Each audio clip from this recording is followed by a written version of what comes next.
Hi guys, it's Kim. And I'm Lola, and welcome back to Turn the Page, the podcast where two sisters catch up over books, reviews, and all the juicy bits in between. What's the plan for today?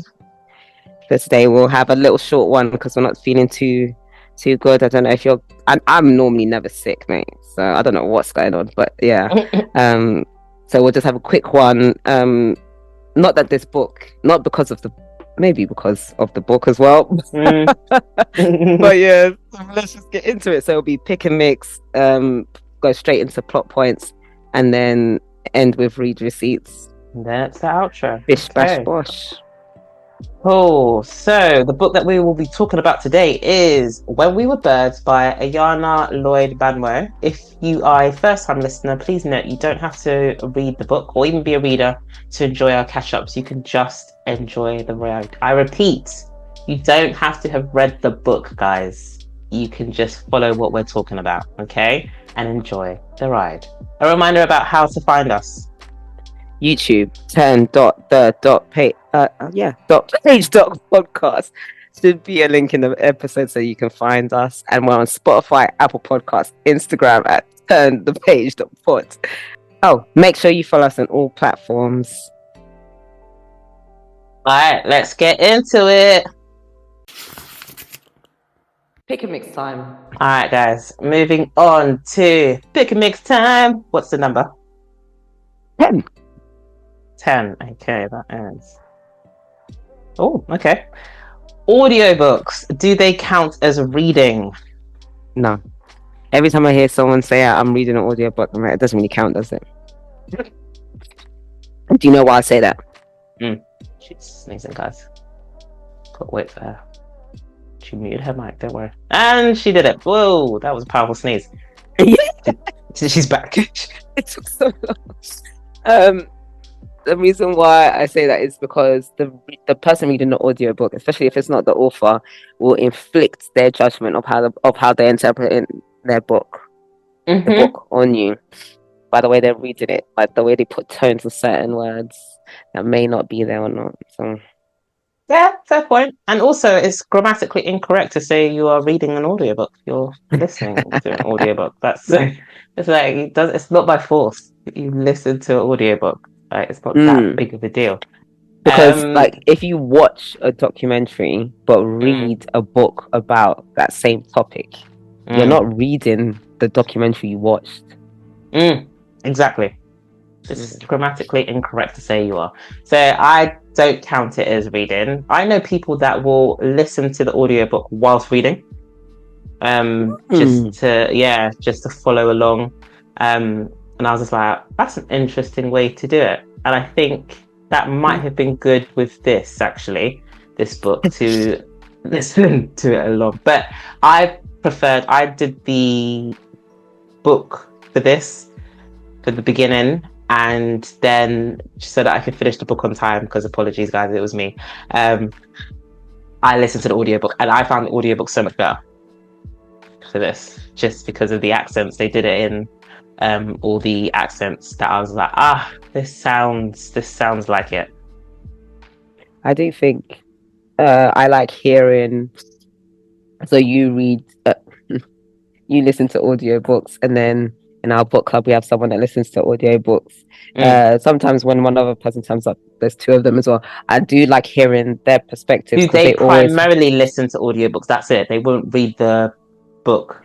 They primarily, but they might every now and again read a book, but they majority of the time, the majority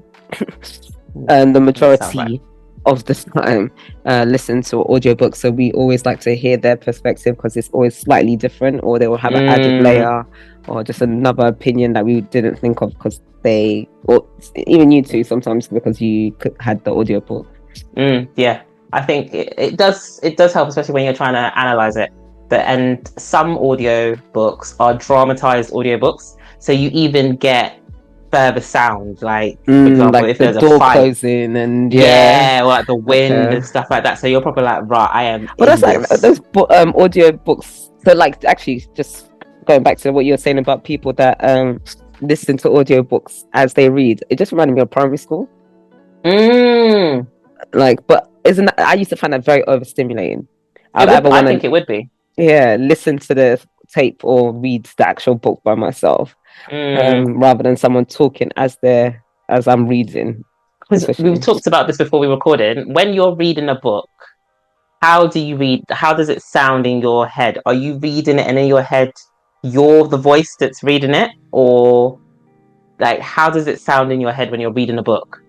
It depends on the writing style.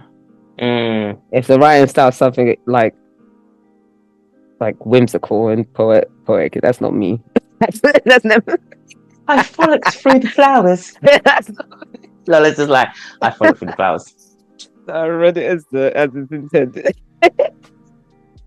Full stop. But certain things I would have to switch my brain. So like, and with this book, it was tough until I was like, all right, I got the rhythm of the book, and I was like, all right, I could understand it a little bit more, skimmed Yejide's bits a bit.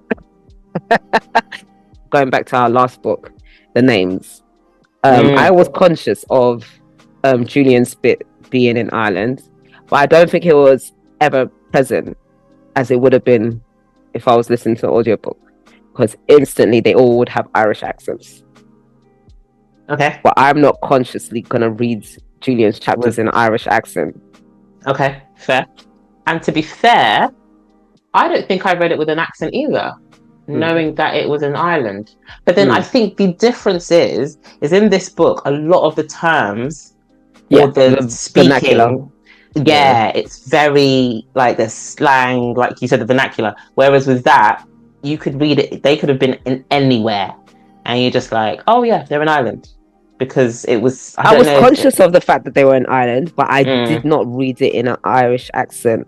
There was, like we were saying before the thing, a few of the Indian books, they would have certain curse words. And I would instantly read that in an Indian accent. but the rest of the book, even though the whole book is Indian, I would, because they would only put those things in that language. So yeah, you do tend to. And would they put it in italics as well? Yeah, they would put it in italics. Yeah, so then you would read that bit in an Indian accent, but then the rest of it in. But then I've read Indian books where it's just, or even just like I was saying about that Saint Lucian book, The Life of Boyd Single, whatever. I didn't read that in an accent. Okay. I was conscious of it, but I didn't read it in an accent. So I don't know. There's certain things if it's the writing style. I think if the writing style needs you to, it forces you to. It forces. I was gonna say forces you to. And I think that's what I found quite jarring about this book. Like, don't get me wrong, it's a good book, but I found it quite jarring to get into in the beginning because that's not how I read. But yeah. Funny how that one was quite related to the topic. Is it? Because so I was just like, when you said 10, I was like, yeah, books count. Yeah, there we go. But yeah, I don't think it's grammatically correct. If I love an audiobook, but it's not grammatically correct to say that it counts as reading. Yeah. Fortunately. I do see a lot of people in the craft world. So that was one thing about me sewing and doing all of that stuff is my reading, obviously I was like reading 100 books a year. Now I'm like 50. My reading has dramatically gone down. Do you think you would get into audiobooks then? And that was one thing that was going to, because all of the craft people, they listen to audiobooks because you don't always want to watch something. And I tend to like have to watch something because I can't read and use my hands and because I like physical books. So some people I have seen, it did make me want to consider using a Kindle, because I have seen people use their Kindle, and that's a lot easier to just slide rather than turning a page, holding a book open.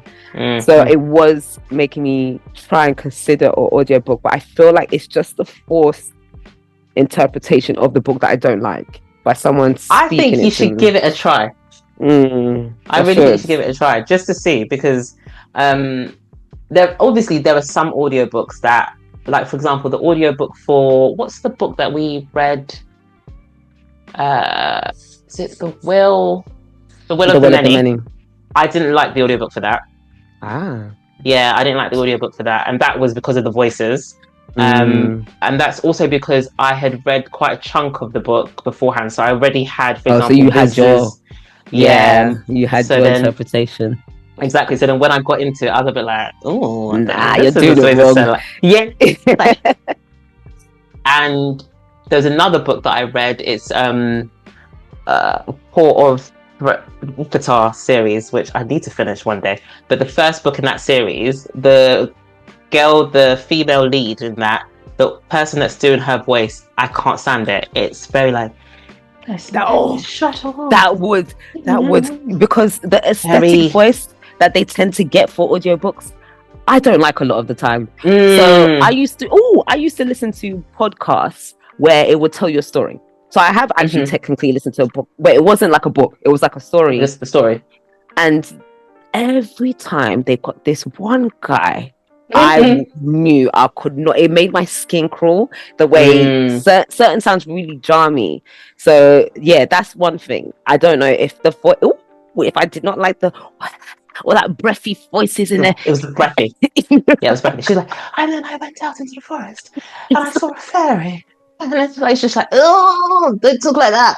Oh, it would jar me. Oh my god! And but people then, might not like our voices, and that's fine. But exactly, yeah, exactly. No. Like there's things that I can't remember. There's a term that it's called, and I think some people suffer with it more than others. You know, for example, you can't stand when you hear people chew, or or once you clock onto something, it really bothers you. Like there's a podcast I listen to. Noises at once. Clashing noises, yeah, because there's a podcast I listen to and she says exactly like, and I'm just like, every time I hear it, and then she keeps saying it, I'm like, why? We don't need to pronounce the T at the end. It's just exactly. Oh my gosh. Just exactly. I have so many of these. And sometimes I can't listen. I have to stop. I have to stop because I'm just like, I need to, because it's really bothering me, because that's all I'm hearing. Or when it sounds like you have too much saliva in your mouth. Yeah. Can you imagine if somebody's listening to this and they're just like, yeah, but when you say, I'm like, oh, I'm sorry, guys. Oh my gosh. And another thing is, I have, the way my mind works is I have loads of layered thoughts. I am listening to every other word. So I will not, when people are talking in conversations, I tend to listen to every other word and make sense of it, because my brain is always racing. It tends to, the majority of the time. Right now I'm tired, I'm listening to you, I'm devoted to you right now. Thank you very much. But generally, especially, that's why I get really overwhelmed and I can't really ignore people, because if someone's talking to me, I can't really do too many people talking at me at once. That's why I really hate when kids just talk at you. Like I always have to teach my godchildren, like, you have to tap on me, like, talk to me. I'm paying attention. But yeah, that's the thing. I'm never really focused in, so I think I would miss bits. Like there's the number of times I have watched a documentary 3 times, 4 times because I missed one little bit, and I'm like, no. And then they talk about it later, and you're like, what? I could have persevered. You're like, what? Where did this guy come from? Talking about Billy Joe, like, who's Billy Joe? Who? When did they introduce him? I have to start again. 15 minutes. So yeah, that's another fear of mine that's preventing me from starting it. It's like, I know the way my brain works. I have a short attention span. I think you should try it. I really think you should try it. Like, obviously, give them a chance. I've listened to quite a few so far. Yeah, when you find a good one, tell me. I'll switch on to Because I must admit, the names by Florence Knapp, for the previous episode, guys. Hope you listened to it. The audiobook for that, I really enjoyed the way she did it, because you could feel. You did keep saying it, actually. Her angst and the stress she was going through and stuff like that. So I completely understood it. Also, even for I think I've said this before as well. Fourth Wing, that was a dramatized one.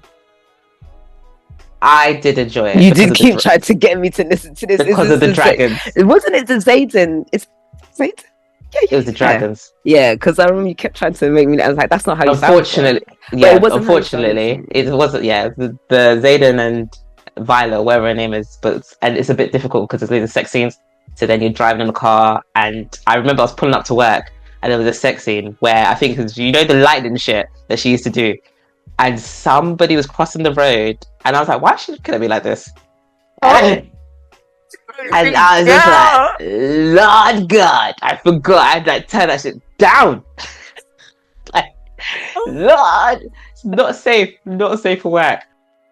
Prepare for the switch up of the audio. So, guys, what do you think? What are your thoughts? Do you guys consider audiobooks reading? Do you also agree with us that it's not grammatically correct? Or are you more of a snob about it and you're just like, you can't add that to your reading list if you just listen to the audiobook? So get in touch, get involved in the comments, and let us know what your thoughts are. Alrighty, moving on to points. Plot point. So, guys, please bear in mind that we were both very poorly this week. So usually we would have like a proper script, like we know what we're doing, we've gone through all the plot points, but because we were very poorly, we haven't done that. Lola hasn't done her character list, so it's going to be very off the cuff. So hopefully, I'm blaming you, Lola. So hopefully it makes sense. Fortunately, I finished this book like 30 minutes ago, so maybe I have it quite fresh. Alrighty, guys, so we're just going to get into it. So we're starting the book off with the main crux of this book is we're following two characters. One's called Yejide, I think it's Yejide St. Bernard, and then you've got Darwin. I can't remember what his surname is, but his other name is Emmanuel. So we're following these two people who start off very separately and they join at some point. Yeah, that's the gist. That's a summary of the plot. And there were, like, when we were looking at reviews, Lola found a review that was basically like, this book is very character driven.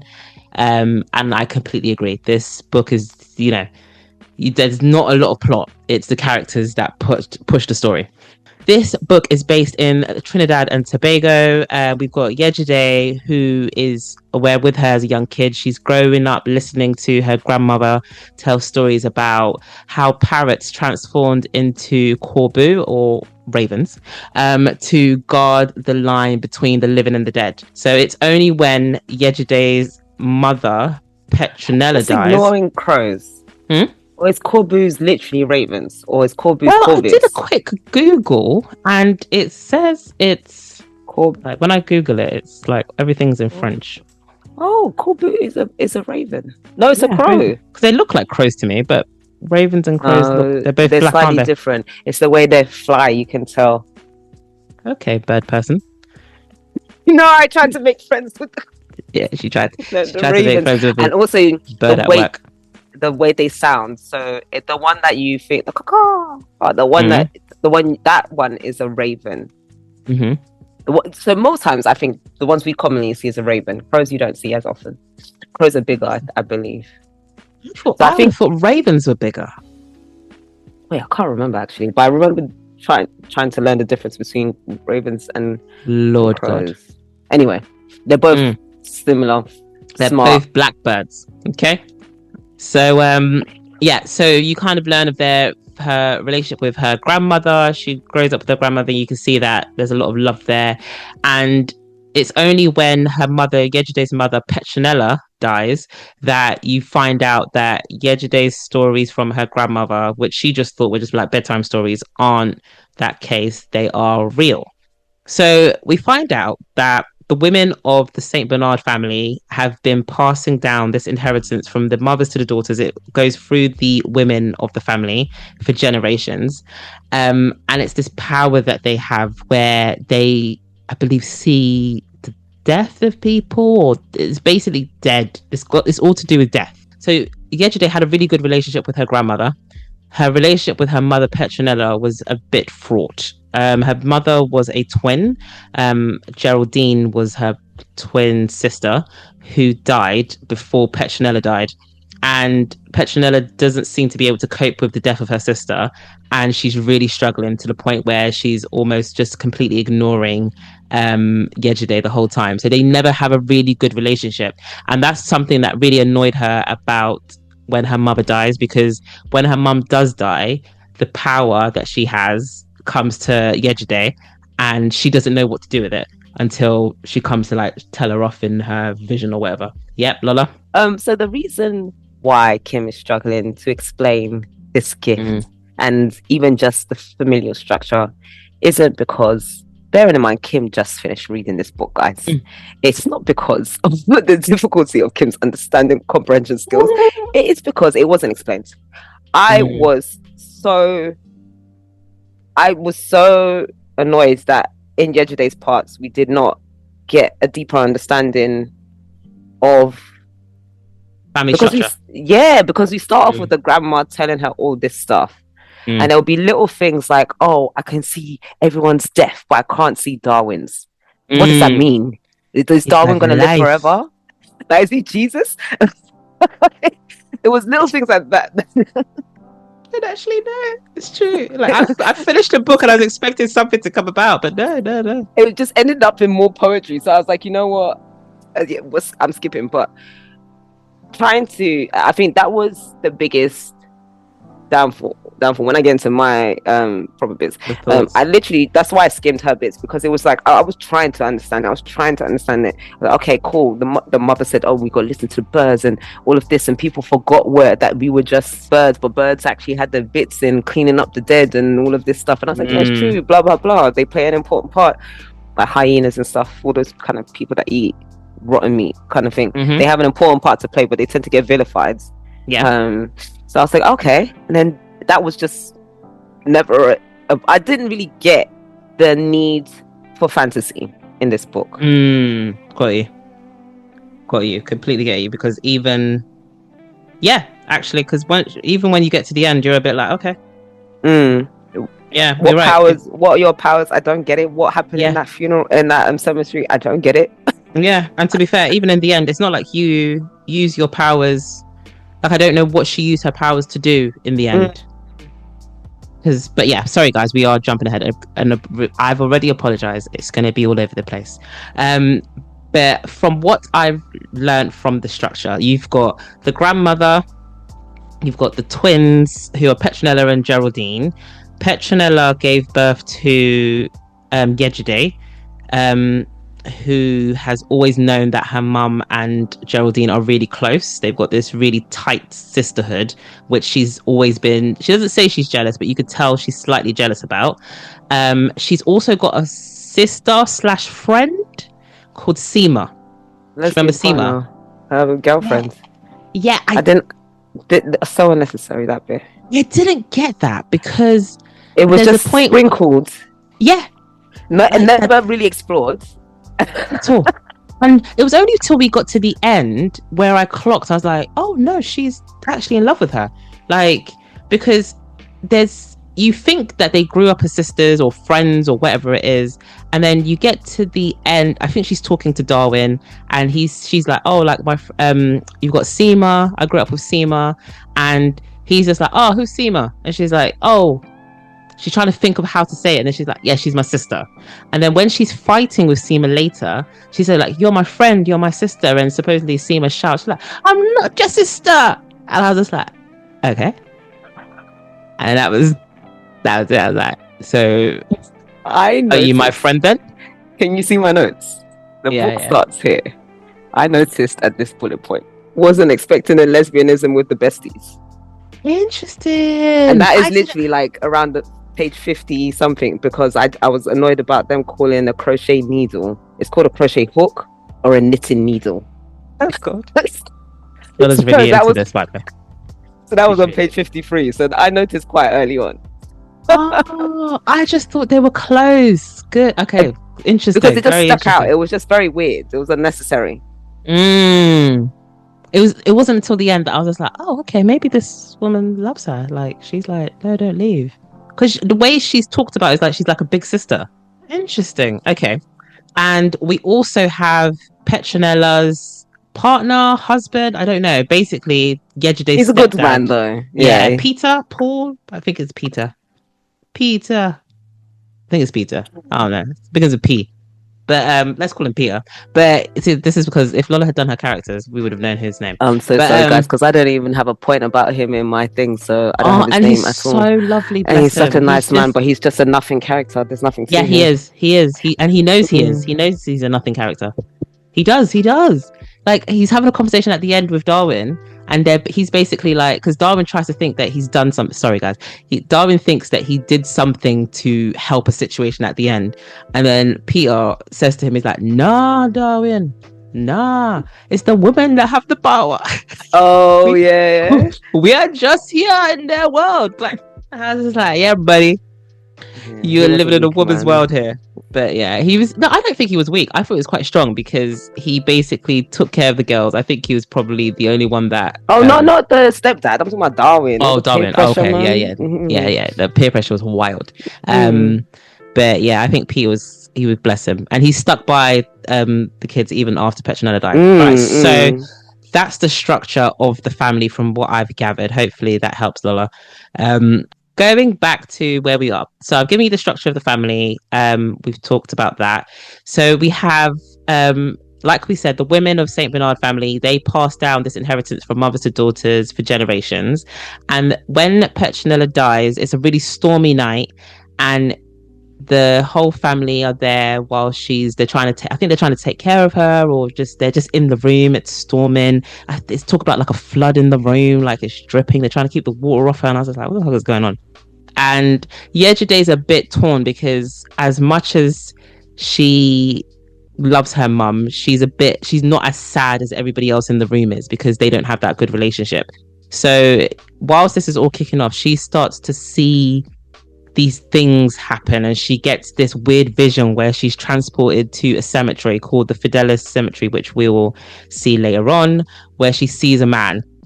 She sees a gravedigger. So at this point, she's just like, there's something about this, but I don't know what it is, because she's never really known about this mystery power that had been passed through her family. And then her mum appears to her. So she kind of just goes like, she not passes out, but she's out of it. And her mum actually appears to her. So she says to her, she was just like, look, what you need to do is like, she's like, take my advice. You need to find the man in this vision and you need to run. Like, you need to run. And she's just like, what? And she's explaining to her, they're having this back and forth about, because like Yejide is asking her questions like, why didn't you love me? Like, why didn't you care about me? Like, and stuff like that. She's just like, love? Like, you think love is some sort of like wishy-washy thing? And she says something so harsh, something like, I didn't like you from the time you were born, or something wild like that. And I was just like, wow, they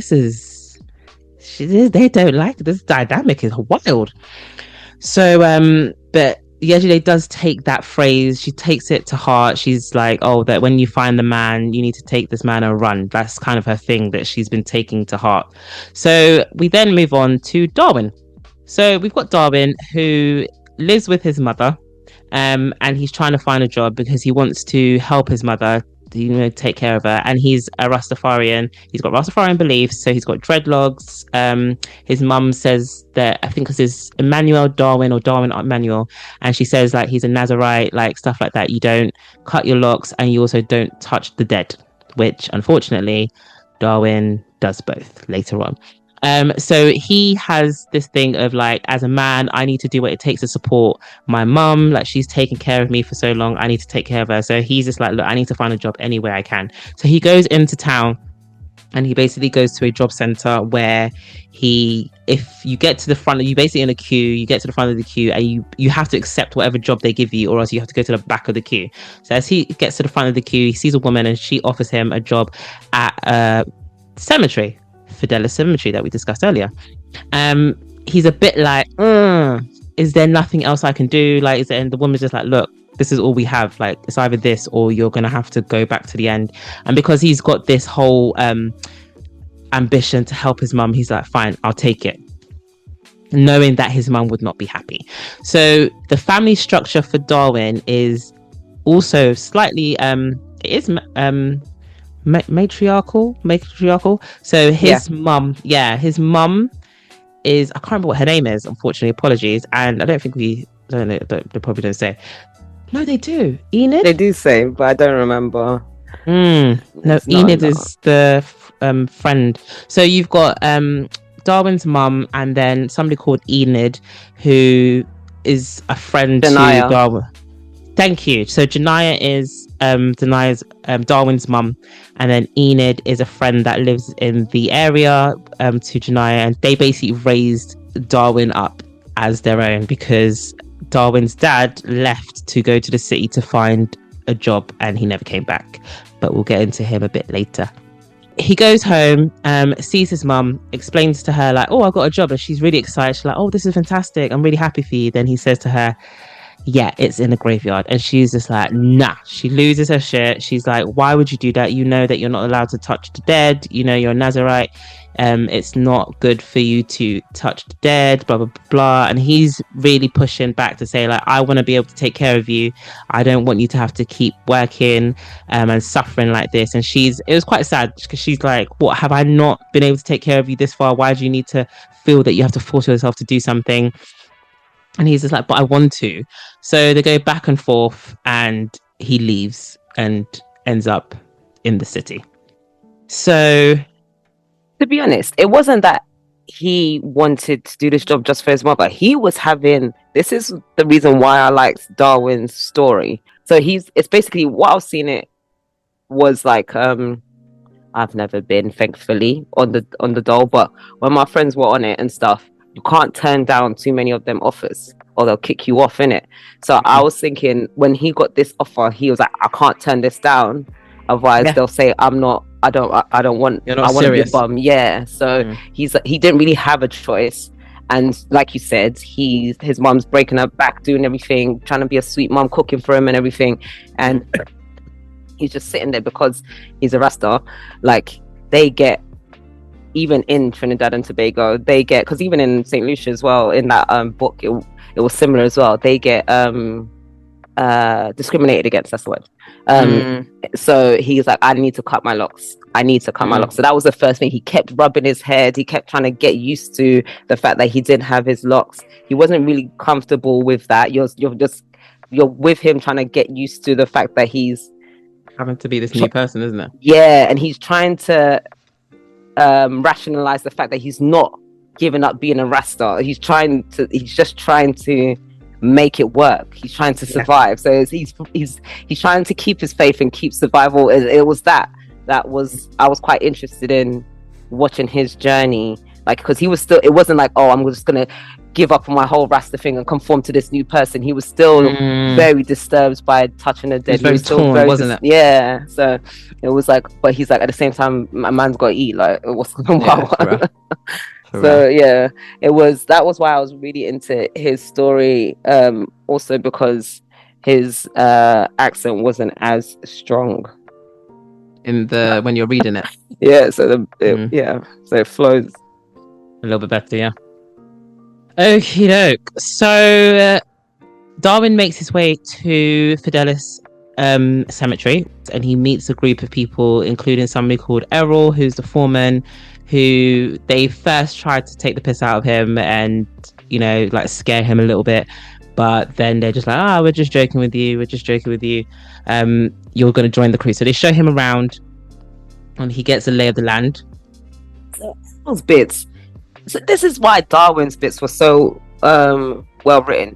When you meet Errol, straight away you're like, oof, there's something wrong with him. Yeah, watch him straight away. You're like, ooh, with his cloudy eye.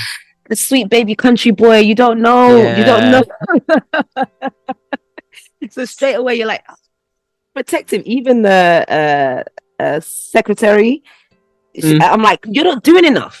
You can see you need to warn him. You're not doing enough. So yeah, I thought the writing there was good because straight away I felt the tension. You could tell that he was in a dangerous situation. Bearing in mind that his mum had said, so when his mum was, which was before, when he was leaving, she was just like, look, if you leave to go into the city and work, you ain't coming back. Like, she's just like, and I think that's also the fear because his dad did the same. He went to the city and didn't come back. So she's really concerned about the danger of being in the city. And then you feel that danger when he meets these people and you're just like, ooh, okay. Because in their minds, they think their dad's went to the city because their dad did the same thing. He's like, look, we need money, we need to get a job, all of this stuff, and he just didn't come back.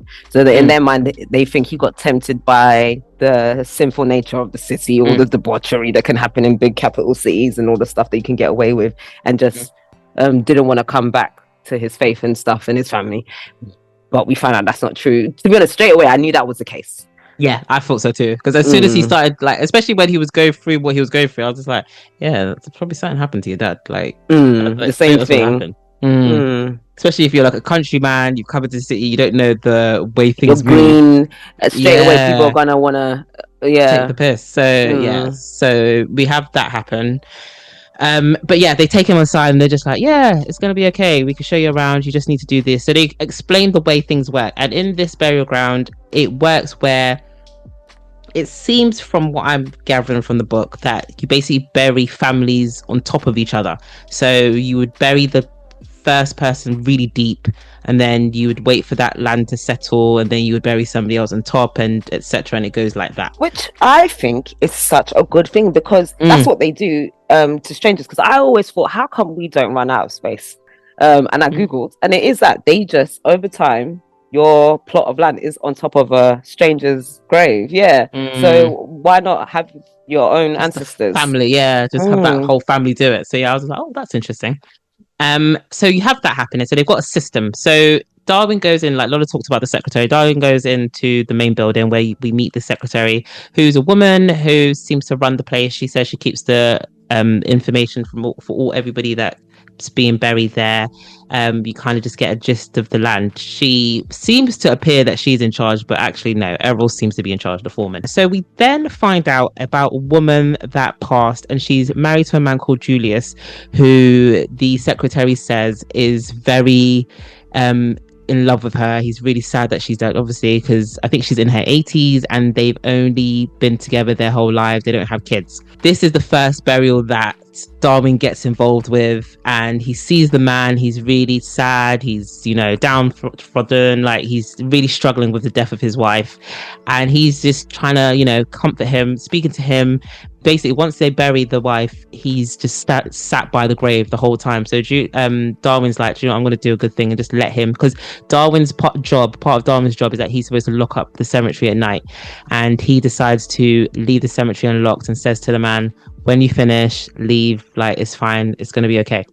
Because this is still, this being Darwin's first time around a dead body, he's sick to his stomach, he is freaking out, basically having an anxiety attack. They have to bully him to help dig the grave, because he takes a while to, he's like, am I actually going to do this?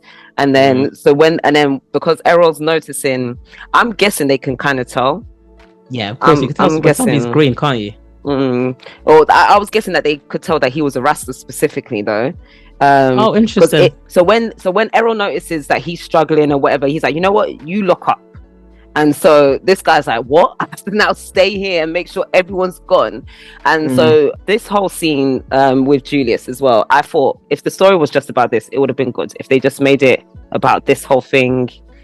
Anyway, so when he's like walking around, he's trying to be compassionate, like Kim's saying, but at the same time, he's like, bro, I need to go. I can't be here at nighttime. That is a bit too much, So he's like, you know what? I know I shouldn't be doing this, but mate, you are doing way too much, and this is my first day. Yeah, for real. So he's like, you know what?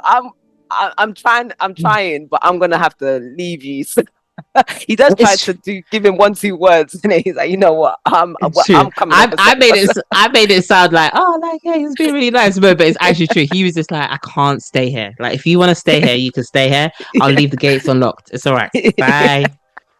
You're right. Because that's why he felt so guilty afterwards. So while this is all going on, Yejide, like I said, going back to the death. Is this where we go back to the death of the mum? Yeah, so we're going back to the death of the mum, and this is when, apologies, I think I said it earlier, that Yejide's mum comes to her, Petronella comes to her and explains the power and all this other stuff. This is actually where it happens. So she explains the powers, and she goes through. The reason why you said it like that is because it was dragging for so long. In the beginning, she's doing that whole story from her grandmother, and then she does another poem about the mum dying, and I think she's just standing still and everyone's running around or something like that downstairs, and then she's slowly, very slowly going up the stairs, and then when she gets into that room, then she has this apparition. But yeah, that's why you felt like that. There we go. So this is where you find out that she could see death in other people. So it's the way she explains it was very difficult to understand, but I get the gist. It's an aura she sees. So she sees death in people. So she looks at you, she sees death, and we don't find out till later on when she's fighting with somebody called Seema, her sister, in quotation marks, that she doesn't look at people because of this. So we just assumed she was carrying on as normal, having these weird visions. But to everybody else, she's completely changed. She's not looking people in the eye anymore. And I guess it's because she can see death in people. So she starts to say, like, some of the older people in their town or wherever she is, she starts to be sad because she can see, she's like, what am I going to do when this person dies? And she could tell that these people are going to die at some point. Everybody's going to die. But, you know, it is what it is. This is what the book is about. So in one of her visions, she, because she's having these weird apparition things, and one of these apparitions seems to end up in, so you remember when we talked about the Fidelis, she has a vision of the Fidelis cemetery. Her apparition appears in the cemetery whilst Darwin is like he's walking around, and he sees her and he's like, what the hell is this? And this is when Darwin is like, okay, wait a minute, this is getting too weird. Mr. Julius, bye. Because it was when he was talking to Mr. Julius. So he's just like, no, this is too weird. You go, I'll leave the keys. I need to go. I just saw some weird woman, and he keeps, it's quite funny because later on he keeps trying to find this woman, like, throughout. He's just like, where is she? Like, she must be he's like, here. there's no way that's a ghost. That had to be a physical being, because he sees another one. So he's like, I'm gonna chase this mob. That's why Darwin was hilarious. Darwin was. There is fully a chase scene in this, and I was thinking, people in the cemetery must be wondering what the hell is he doing, and because he's worried, the person that he's chasing is running over the graves, and he's just like, no, I can't run over the graves. So yeah. So he's like running around the graves, and he can't catch him with all this other stuff. But yeah, so this is when, like, so apologies guys, because the book goes from each of their points of view. To be fair, it's not done badly, it's just the way you have to explain it. So he sees her apparition. She also sees him, because you remember we said that she sees this vision of a man, and that's the man that her mum basically says, like, you need to be with him, you need to run off into the sunset or whatever. So they've both seen each other, but you don't get that gist until this point where you're like, oh, they did see each other. So yeah, so that's the gist of the beginning. Lola's thoughts. Okay, so just going. So my thoughts up until now. So just going from the start, I was, like I said, I was very much more into Darwin's story, and it wasn't just because there was more on his story, because there was a story for Darwin. There wasn't a story for Yejide. Like I said, a lot of her scenes was just that one scene of her mother dying, and it's very messy. Yeah, and it makes sense. Yeah, rambling. It's not even. It's like incoherent thoughts. It's her incoherent thoughts. Like, so the concept of the Rasta conforming and starting to branch out was really an interesting plot to follow.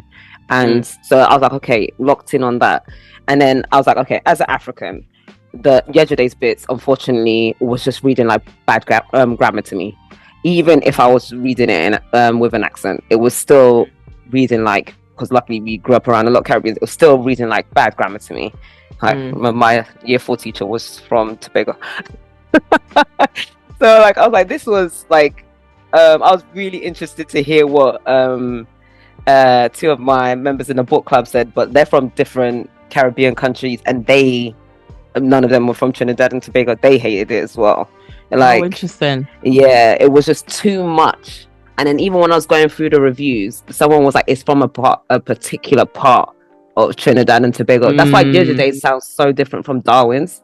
Yeah, because she's speaking from a very particular part, which kudos to you for doing that, but Author. You needed to tone it down just a little bit so that, that we could understand or give her a plot. You just didn't give her a plot. You didn't explain the history of her ancestors. You didn't give us a history of the twin sisters. We just knew they were obsessed with each other and it was more than a twin relationship. Like, there was so much she could have expanded on with Yejide that she just really didn't explore, unfortunately, because she wanted to explore that type of writing, I think. Because I've read another book like this where I had to Google it because the writing style was so bad to me. It was so jarring. And she was proclaiming that she created her own writing style. And I was like, yes, it was BS for me. I hated it. Some other people in the book club didn't mind it, but I really, really hated it because it just read like bad grammar to me. So sometimes, for not everybody, some people might love it because I think that other book, a lot of people didn't mind it. But for me, it wasn't successful in either takes for me, for my palate. So I really couldn't stomach that. But then I didn't find it as frustrating as when I was reading. After a while, I got into it. I was like, okay, I could understand it if I just didn't try to understand it too much. But when I was going through the reviews, people were hating it, like DNFing it, because it starts with Yejide's. What, this this book? Okay, yeah. It starts with Yejide's, and it seems like Yejide's supposed to be the MC. What do you think?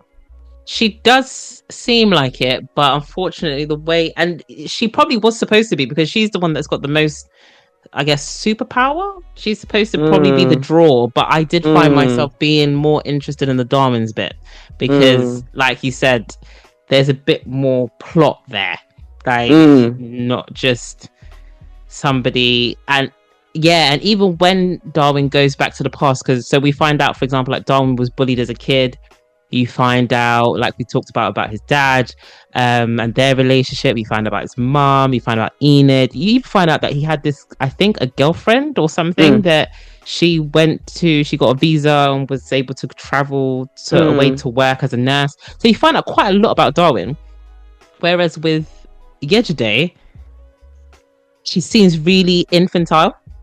Because we're literally just hearing her rambling, her rambling whilst the storm is going on and her mother's dying. We're literally in this one scene whilst Darwin's time is moving forward, and he's reflecting back as he's trying to, because he talks about his childhood, literally right up until that day.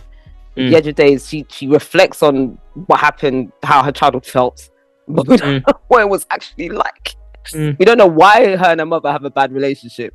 Yeah, we still don't know. We just know that her mum hates her, but we still don't. We don't know if her mum wasn't maternal. We just get that vibe. Yeah, but I'm guessing because of the power. That's what I was thinking. But then I don't know, and I don't even know what the dynamic was with her relationship with Geraldine, the twin, her aunt. Because we get she resented her aunt because they were so close. You do get that, and there is a quote that I did get. It's like she only knew her mother through. I think it's like she only I'll say she only knew her mother through moments meant for someone else. And I was like, yeah, because she was always just watching her and her mother and her mother's twin. So, and then she was learning, or her mother and her partner. Yeah. And then we have so when we get through the mother dying and all of that stuff, when we go back to Darwin, you see Shirley, the mother's friend, visit him. I'm like, okay, this is cute. He has someone, because at the scene, I think Errol has just given him money or something. And I'm like, oh, gotta watch this. And then he tries to give Shirley extra money. And Shirley makes a big deal about how do you have so much money? And I was like, oh gosh, what's going on? Yeah. And then she tries to warn him about peer pressure. And I said, okay, he's not going to fall into it. So I thought that was nice, because it's like, okay, he's not going to fall into it. Yes, he does. So it was very good. And then when he sees, so we skipped over it a little bit, but before he sees Yejide, he sees another ghost. And he had been drinking with Errol. So this was the first time. That's another thing that Rastas don't do. So this is the first time he's drank, and he's like, what the hell? He's like, because he's never been drunk before, he's like, yeah, drunk must be a thing. He says something like, drunk must be a thing that don't happen halfway. And I was like, This is so funny because he was like, "Oh, you must be one time you're fine, and then the next minute you're off." Yeah, he was like, he was a lightweight boy. I don't even think he drank that much. He had like a sip or something. Yeah. And he's like, "Yeah, you got to be careful with that thing. You must have." And I was like, "No, you're just a lightweight," because he was just thinking, "How come I'm like this messed up of a little bit?" So the attempted part about explaining the superpower and why they die in storms and all of this stuff, I was like, okay, but then it just kind of left that, like, it was just missing that final bit like, to make sense. So I was just like, okay. And then when Yejide sees Darwin, and the bit where I was saying where she can't see Darwin's death, is like because Darwin represents life. So I was like, oh, okay, so does Yejide represent death? So it's like, what's going on here? Death and life. And okay. But yeah, so then we start to get into when he sees the Yejide? apparition, in front of Mr. Julius, and I was like, okay, this is when it starts to get a bit good. So yeah, and then it took me a while to clock that he had seen two ghosts. That Yejide bit wasn't just from her point of view; it was another bit. So it was just a lot, because we saw that Yejide bit while she's going through all of this apparitions and seeing all of this the stuff. storm and all sorts. Yeah. So it was very hard to piece things together. But after a while, I started to backtrack, and I was like, okay, so Yejide was her own bit, and that wasn't the first ghost. And he saw a dreadlocked man, and then and I was like, I wonder if that were that ghost is related to Mr. Julius, or is that Darwin's dad? And then there's actually a nice little summary on page 144. Hold on one second. Who's Enid? That's Enid. When you said she was Shirley, I was like, she ain't Shirley. Her name's Enid. She said Miss Shirley. I was like, Miss Shirley? But I was like, maybe you know that because you wrote it down. I was like, nah, I'm pretty sure that's Enid. Shirley. Oh, Shirley was the secretary. Oh, okay. Shirley did try to warn him. Sorry, Shirley was the secretary. So yeah, fix that. But so she was telling him that Marcia, and then he explains the whole backstory of Marcia, and she was going to be a nurse and all of the stuff. And then this is when you know that he's not got as much gumption. This is when you start to learn that he's not got as much gumption, and you start to worry for him a little bit. So I thought that was like Darwin's bits was just so well written compared to Yejide's bits. Yeah, it was learn a lot about him.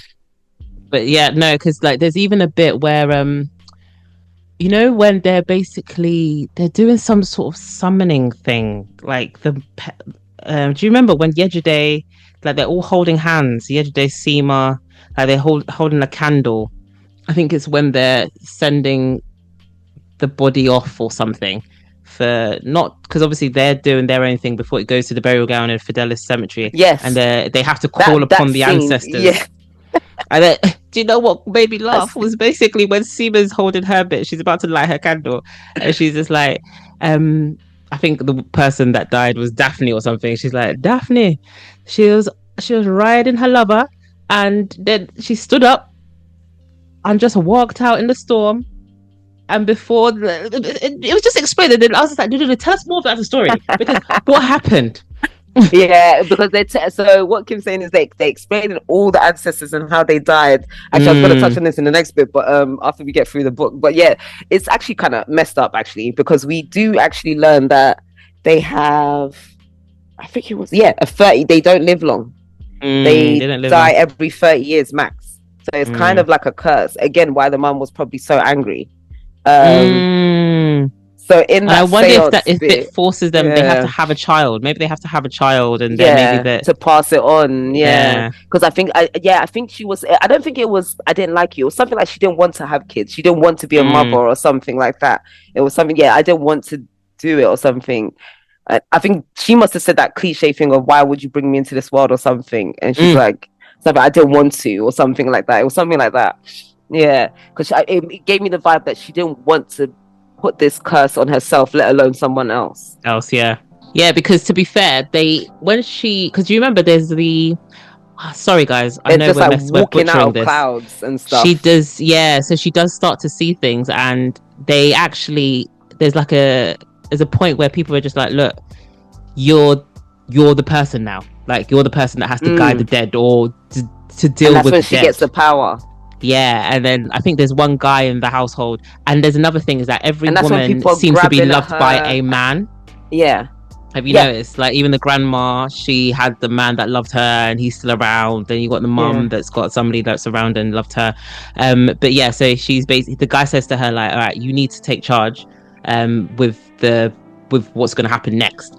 And yeah, you're right. So they're like in a circle with like lighting a candle for every person that's died, and she's seeing things.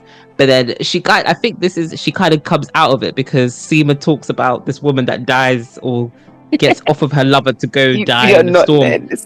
Because this is also when she goes all the way to the cemetery. She's also fighting in the cemetery. I'm Exactly. just She said that she looked at Seema thinking she was gonna laugh, and like Seema was just like, she couldn't say she couldn't continue the story. This because I actually remember this. She couldn't continue the story because somebody else then took the light of her candle to do their bit, and she was just like, damn it. Like, I was like, yeah, same, I want to know more about Daphne. Hey. But yeah, so okay guys, moving on. All right, so back to Darwin's bit. So where Lola's kind of talked about the fact that, you know, things are a bit dodgy in the cemetery, and Darwin is clocking on that things aren't right because he's handed some money out of the blue randomly, and Errol gives him money. He's a bit like, oh, like, why is he giving me money? But it is what it is, it's fine. So he gives that money, like Lola says, to Enid, not Shirley, by the way, she mixed it up. Enid, who he's basically saying, like, I open up a bank account for my mum, but I know she's not touching the bank account because obviously she doesn't want to touch the money that he's earning because of her thoughts behind everything. And that's another thing that I thought was a bit sad because he didn't ever we'd ever see him try to go back to see his mum. He's basically just given her money via Enid. So he just gets he finds out how she's doing through Enid. You know, because they're in the kind of countryside, I'm assuming he will eventually. Hopefully, but we don't see that, do we? We don't see that. He's just now with Yejide. So there's a night, I think, if I remember this correctly, because it all kind of kicks off really quickly. And you're like, raw. So there's a night in the cemetery. I think he's locking up, or he was due to lock up. And then Errol and his boys come back to the cemetery. They drive up and somebody hands them some money and they bring a body out into the cemetery. So obviously Darwin's like, whoa, what's going on? What are you guys doing? This looks dodgy. So Errol starts to say, like, where did you think all this money was coming from? Did you think this money just appeared? Blah, blah, blah, blah. And he's just like, I don't know. Like, you know, there was where he's just like, what's happening? This is all going on too quick. Because Errol took the way that he got drunk that time is Errol took them. No, actually, they were just drinking there the first time when he got drunk, actually. But afterwards, he took him on a night out after work. And that's when I was saying that they were walking through and all the boys were looking at him like, oh, you're with this guy. And then even the bartender was like, oh, you don't look like the type to be hanging around with them lot. So people were kind of dropping hints like, look, these people aren't savory people. Yeah, for they're you. not saying they're not normal. People are giving everyone the crew respect, and the little kids in the area are walking around like he's some big hot shot. Even though he works at a cemetery. Exactly. So, you know, we're just like, this is interesting. So the gist of the story is that what they do is it seems like they kill people because the body that they bring over is unfortunately Julius. This is the guy who lost his wife earlier on. And you find out that they kind of almost hunt for people when they're coming to bury their dead, and they look out for if they've got jewelry, if they've got money and stuff like that. So it appears that they've killed Julius, brought him to be buried, and he's just like, poor Darwin is like, what is going on here? I thought so. It took us a while. So the money exchange happened in the very beginning, and I was like, oh, what's the money about? And then you gradually build up the story because you're jumping between this and someone having that schizophrenic dream in the so it takes you a while to piece together. Remember, everything we're figuring out in hindsight, even Darwin's bits to some extent, to be honest. So this bit, so I thought, number one, they were grave robbing. So the dead people they were robbing to. And then so Julius was he stayed. Remember, we said that Darwin had left him. Yeah. And he stayed too late. So when the reason why Darwin felt so sorry for him was that not a lot of people turned up to the funeral and things like that. I think there was a son or something. No, they didn't have any kids. Yeah, so they look for people that no one will go looking for. They kill people, that no one will go looking for. So that's when it was like, oh, it's a bit more nefarious than them just grave robbing. It's like, yeah, that's what I was just like, oh shit, you killed, because I was so confused when he was just like, oh, it's Julius, and I was thinking, and then did Julius die just after his wife? Like, and then the person that handed them money was like a senator or someone like polished. So it's like, this isn't their mastermind. It's like they're just the puppets, and this is a big. I can't remember who handed. It was someone of stature that handed him money. That they knew. Yeah, like a big guy in the area. Yeah.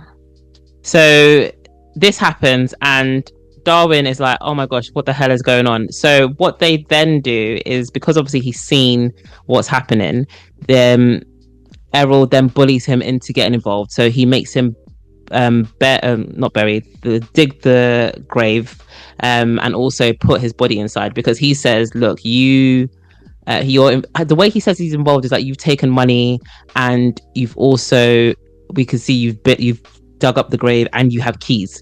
So they kind of made it out to him that he did it. Go on. So remember when I told you, because that's what I was trying to like not portray, but tell you about how he's soft. So in the beginning, and he's green. So in the beginning, when they went to that bar, he gave him just some money, and he just thought, oh, he's just giving me money to Holt. And it's like, well, come on, nothing's free like that. He would just hand out money. Doesn't know you from What's Adam. in a cemetery? Don't know you from Adam. So it's like, why would you think that? So he's like, he was just a bit too. And the thing is that because he's narrating his bits, he's not coming across. He comes across. Yeah, he's not coming across naive. Thank you. He's not. But you can just like see, like, look, you're not protecting yourself. Your guard should be up, and it's not. Like, and Shirley, the secretary, did try to warn him, but she just didn't do enough. She should have, because she clearly knows what they're doing, and that's the kind of vibe you get. The only warning she said to him was like, because the first time he gets drunk, she basically says to him, it's like, don't drink, and like, next time pretend like you're drinking. You don't need to actually take a sip, just pretend. So that's all she says to him. She doesn't say anything else. She doesn't say like, don't be with these people. She basically just like, just pretend. Like, and it's just like, and that was another reason why I thought, oh, they all must know he used to be a Rasta, because he wasn't proclaiming it. He wasn't telling everyone that, this is my first time not having my locks and all of that stuff. But I feel like they could kind of tell. Because even she was like, why did she know he was so uncomfortable with drinking? True, that's true. So that's happened, and obviously poor Darwin is in a bit of a situation. He starts to feel sick about everything. He's stressed about it, and also because the reason, sorry, I forgot to land on that. The reason why he felt so sick about it as well, because if he didn't leave Julius, they wouldn't have killed him. Yes. And that's how he guilt tripped him. He was like, because he was like, you didn't lock the gate. Errol, and that's when you start to think, Errol's been watching this guy. That's why when you're like, oh, imagine if someone could see him running around chasing this ghost. I was like, Errol probably saw him. Errol probably was. Errol probably saw he was losing his mind. So months later, I think I slept through this bit, but when I was reviewing, I was just like, raw, police came. Because I got from when it got, they were working. I didn't see, like, I didn't read or heard this bit, because I didn't understand why Errol all of a sudden wanted him dead. No, because he was sweating. He was nervous. No, it was after they buried the body. It was after they buried the body. I was going to say, that makes sense. Because when they came, he was nervous, and he liked one of them. I'm pretty sure it was McIntosh. He liked one of them, and then until he realized that, no, McIntosh is just as bad as the rest of them. Because when the policeman came, that they basically was like giving him like those daggers, like, you say something right now, we will kill you, just like that Julius guy. Yeah. So did he say something, or did he act up? Did he seem weird? No, he was just having a panic attack. And then also you got the vibe that the policeman knew what they were doing. Got you. Okay, fair. All right, perfect. Because I was so confused, like how we went from here to there, and I was like, why are they chasing them? Like, what's happening? Okay, got it. Because he was just, you could tell that he was gonna crack. Got you. Fair, because he's cracking out. He's actually cracking out in this place. Yeah, fair. Yeah, he is literally having a panic. He was having a panic attack before they entered the killing and the murdering. And now you're killing people. And he's like, "Bro, this job is wild. I should have turned away. I shouldn't even been touching dead people. Let alone killing me." Oh, my guy's done so much in such a short space of time. He's cut off his dreads. He's drank alcohol. He's touched dead bodies. He's now been involved in the murder of somebody, or not even the murder, but the burial of somebody that was killed.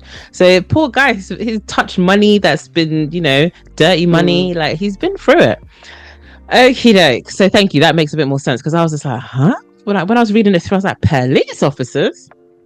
Okay. So yeah, I must have slept through that bit. All right. So moving on. So obviously Yejide's mum has passed away, and she's now the matriarch of this household, and they need to bury her. So they had that whole ceremony at home, and they now need to bury her at the Fidelis cemetery. So Yejide comes to the Fidelis cemetery, and this is where Yejide and Darwin meet in I'm not gonna lie, I was shipping them hard. Really? Yeah, when they added that romance bit, I was like, oh, it was kind of cute. It was cute. Yeah. It was cute. Poor Shirley was just there like, you know each other? It was such a different story. I think one of them said yes, and the other one said no. Said no, yeah. She's like, I'll leave you. But then even the person that said no, they will say no, like, yes, we do. Because they both, as soon as they see each other, they're like, wait, you're that person in the vision. Yeah. And it's like, whoa. It's like, so sorry. Yes. By that point, Darwin realized he was seeing things by guys as well. In the beginning, he was adamant that they were real people. There's no such thing as ghosts. He stopped trying to chase this woman. This poor woman, which is Yejide. Darwin takes her around to see the cemetery, and Yejide comes to the plot. This is where we find out a bit more about the family plots, and she gets to the area where they're going to bury her, and she's like, no, she can't be buried there. She has to be buried in this plot because she needs to be with her sister. And Darwin's a bit like, yeah, but it's a bit too fresh, we can't bury her. And he's trying to explain the rationale behind, if she's not deep enough, like the flood comes, it's a bit gruesome. But Yejide at this point, obviously because of what she knows and what she can feel, she feels that she's like, my mum needs to be buried here. So Darwin's a bit like, oh, okay. And we could tell that Darwin really likes her, so he's just like, I'll see what I can do, but I don't know what I can promise. So that happens. Then he tries to speak to the guys about it, and Errol comes and picks him up and is just like, look, you can't be falling for these people. Like, you can't be liking all these people that come. You can't be trying to save everybody that comes here to bury them. They come and then they go. Like, it's like, she's gonna leave you. So, but she's also rich. We didn't realize this until she comes to this place. She's rich and she's pretty, like according to she's really good looking. So it was a bit like, no, she's gonna leave you kind of thing. So he's still of the opinion, like, I need to try to do what she wants. She has a bloody mausoleum. Their family has a mausoleum, actually. True. So that's very true. So that happens, and he's just like, okay. So there's another day that goes by, and I believe. Sorry, I forgot to say this point. You never really get how old is Yejide. In some parts, I was like, is she young? That's why I said she seems quite infantile. Yeah, and in some parts, I'm like, she feels like very old, like very vintage. But I don't really, I never really understood her age. Darwin, you could kind of tell he's a young adult. Yeah. But like a man just trying to find out who he is as a man. But Yejide, I was never really sure, because at this point, I was like, oh, she felt very young and refreshing. But it was very hard. So we have Yejide. So we could tell that they like each other. They have a bit of a flirt. He tells her his name, and they have this whole conversation about like, what do you see when you look at me and all. And like, it's quite funny because the book goes between her views of it and his views of it, and there's a point where she says something and she feels really embarrassed, but obviously he doesn't clock that she says it embarrassingly, but he's just like, oh, she's really cool. And then he says something and he's really embarrassed. I think it's like, what do you see in me? He finds quite embarrassing thing to say, but she thought it was just like, wow, this is really cool because what I see in you is life. Like, so she says something really deep, and he's just like, especially because he's going through it at this point as well.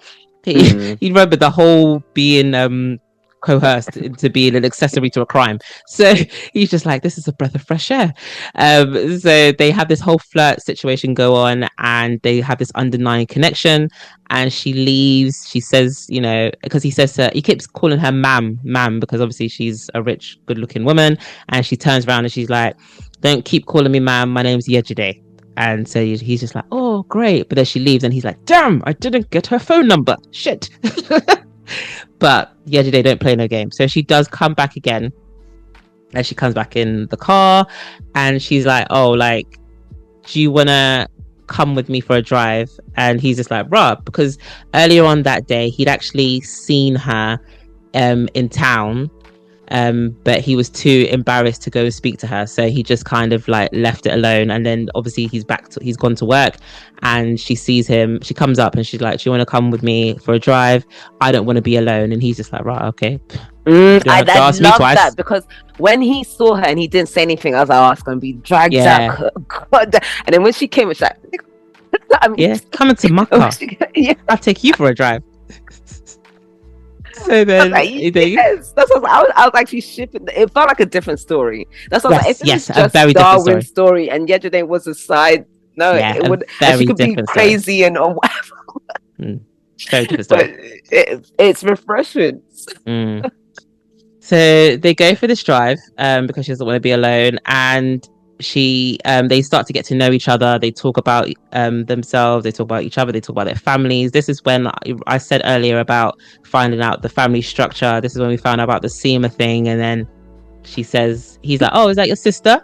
And she's like, sister, yes. And you're just like, oh, okay, is that okay, cool. That's when I got it confirmed. In the beginning, I was like, this is when I was a bit like, okay. Well, no, I had an inkling. It's when they start shouting at each other. That's when I was just like, okay, they're sounding good on here. So they go for the drive and they leave the city. Poor Darwin's just sat in the car. He don't know where he's going, but they've left the city and they're going up into the mountains to somewhere called Morne Marie. And this is where Yejide and her family live. Like, my guy's just there for the ride. Passenger princess, just being taken up the mountain. They get to her place. It's dark now, and you could feel the tensions rising. There's like static between them, the electricity, and I don't know how it like pops off, but I think he says something to her, and then she basically takes him into her bedchambers and has her way with him, and they have a really good time. So you have this happen, and this is actually the night before Petronella's funeral. And when they wake up, they have a bit of small talk, or what do they call it? Bed talk, or whatever they call it, pillow talk. And he's basically, I think she says or he says, one of them says, we should just run away. Because remember, Yejide remembers the thing that her mum said about, you find your man and run.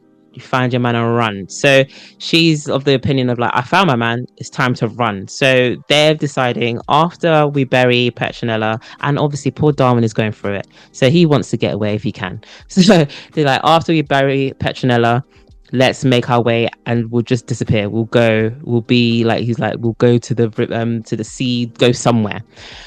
So we have pre-dawn, like early morning. Yejide drives Darwin back to where he's staying, his boarding house, and she's driving away, and he's having this moment where he's like waving her off, like, oh my gosh, what a great time.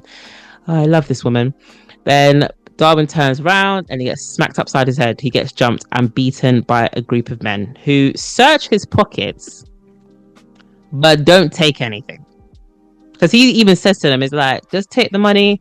It's fine. It's just money. Take the money. But they leave his wallet. They don't take the money. Do you know what happened here, Lola? They were looking for the keys. Oh, thank you. Thank you very much. Okay, talking about the keys. So, the reason he doesn't have the keys on his person is because he had given them to Yejide the night before. As part of their plan. Because they were supposed to run away, yeah. Yes. So the plan is that he was going to be staying, he would lock, I think he was supposed to close the gate, and he would stay in the house or the office in the cemetery, and she would come get him, and she would have the keys, and they would go off and run off into the sunset. So that was the plan. So he didn't have the keys. So we get to the burial service. Don't know why they said knock him up. Isn't it? Poor guy got beat up, like he was bloody and everything. So we get to the burial service. So Darwin comes to work after he tries to patch himself up because obviously it's outside the boarding house. He tries to patch himself up. He tries to sleep, but the whole time he's trying to figure out because he doesn't know who did it. He's just like he's thinking in his head it must be Errol and these guys. So he patches himself, gets to work, and obviously this is the day of the funeral. So when he gets to work, he sees Errol, he sees some of the guys like Macintosh and stuff like that. And they appear to be slightly afraid of him. And this is when we clock that he's actually really tall. Because he's just like, because at this point, he's actually quite pissed off as well. Because he's just like, you didn't have to beat me up. Like, why did you have to beat me up? So, but he's trying to clock on. He's looking at their knuckles to see if their knuckles are bloody or anything. But he's like, nothing. He's not naive. He's very observant and stuff. It's just you're observing the wrong thing. But I also think it's because he was bullied. Because there's a bit where we go back to when he was a kid. Yeah, that's a good point. Actually. So I think that's probably why he was just like, oh, like I'm pissed off. Even as a man, I'm still getting beat up by these people. So he tries to see if they were involved. He feels like there must be something because they don't look him in the eye. They see him slightly afraid, not afraid. But he's a different man because he's a different man now. He's fed up. Exactly. He's got Yejide's power. He's actually beat up as well, and he's just come to work. So they're thinking like, rah, like something's not right with this man. So the burial happens. Obviously Yejide's now there with her family, and it's an intense moment where she's so sweet because they have a moment. She feels like she's being pulled towards the grave, like everything's going on. Oh yeah. But she clocks him afar. She sees him, and she's just like what happened? Because she could obviously see he's beat up. And she's like, what happened to you? And he's just like, no, I'm fine. Don't worry. I think he just shakes his head so that she doesn't come to approach him. And then later on, he kind of like touches her to make her like just to make her aware of his presence. I love this whole funeral scene. Yeah, just a reminder of like we've got a plan later. So like I think the other thing was like he was quite determined. He's like, just do you know what? I'm gonna leave soon. That runaway plan did give him some resolve, actually. You're exactly. Right. He's just like, it's fine. I'll be leaving soon. So that happens. The funeral ends, and Yejide makes her way back. So we follow. Let's actually stay with Darwin. So Darwin, when this happens, we see that man again with the dreadlocks. He's just stood there, and at this point, Darwin can get a really good look of him, and he's like, this man looks like me. Like he's just like, he stood like me. The way he walks is like me. He looks like me with dreadlocks because obviously Darwin had shaved his head. And then we find out that this guy is his dad. They have this really tense conversation where we learn that because he's kind of like, why did you leave? Like, you know that my mum has never been the same because you left, and all this other stuff. Like, why did you run to the city? Da, da, da, da. And his dad, whose name's called Levi, was saying, why, like, of course I'm going to leave. I need to make money. I can't come back empty handed. And unfortunately, I got involved with some people and things went bad. And you're just like, oh, okay. So they have this really long conversation that goes on for hours. So at this point of their conversation, Levi says to him, you're going to have a long night because, well, this is preempting the fact that shit was about to go down later on that night with Errol and the team. So they go, you can see that Darwin feels more at peace about what's going on. But as he's leaving, he says to him, like, oh, because I think the Levi says something like, oh, that, you know, your mum didn't care that I left and all this other stuff. And Darwin says like, no, she did care. Like, my mum was going to the police station looking for you and everything, and that's why I know your name. Like, why would I know your name if she didn't care that you left? So they had this really nice moment. Now we're going to go to Yejide. So she's packing clothes, she's getting her stuff together. Bearing in mind, this is directly after the funeral. And Seema walks in, and she's coming in with like a glass cup of tea. And she sees her packing, and she's like, wait, what are you doing? And they get into this heated argument about the fact that you can't just leave. And she's been icing Seema around there really close. And then Yejide at this point shouts like, you're supposed to be my friend, my sister. And she's like, I'm not your sister.